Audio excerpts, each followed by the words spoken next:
The asset-based approach is focused on strengths and abilities. In layman's terms, this approach sees diversity in thoughts, ideas, viewpoints, and personalities as strengths, in other words, positive assets. Under this approach, instead of being characterized by what they lack, students and teachers are valued for what they are able to bring to the classroom.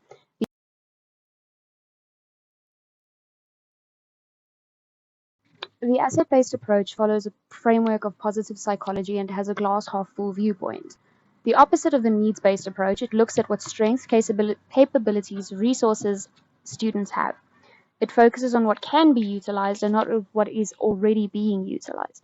The aim is to empower the learners by the use of their assets. Learners are seen as useful, helpful voices and not disregarded in favor of professional views. There's an emphasis on diversity and universal acceptance, and there is nothing that the students cannot accomplish when this approach is used correctly. The bioecological model frames the influences on domains, both internal and external, on students' lives and well-being. The model shows that if education is made inclusive, all spheres of life can be improved, both interpersonally and outside of the self.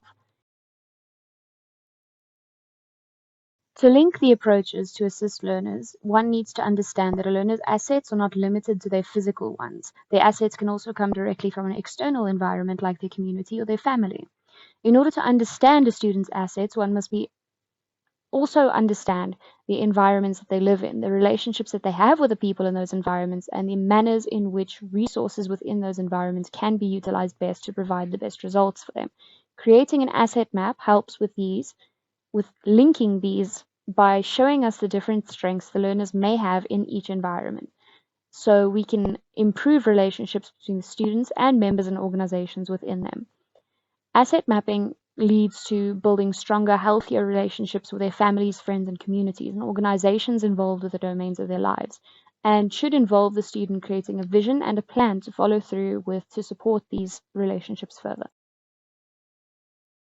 There are a lot of activities that can be used to enhance learning through asset-based approaches, but the three that I decided on were diagnostic testing, which uses scaffolding to link previous work to new concepts so that students can see what they did and did not fully grasp before and work on it, as well as setting up separate pathways for assessments, depending on learner strengths and abilities so that all students have an opportunity to meet their own expectations of themselves, and providing strategic feedback when students need to work on an area that they are struggling with, which might help to work out better if they use their strengths to do it.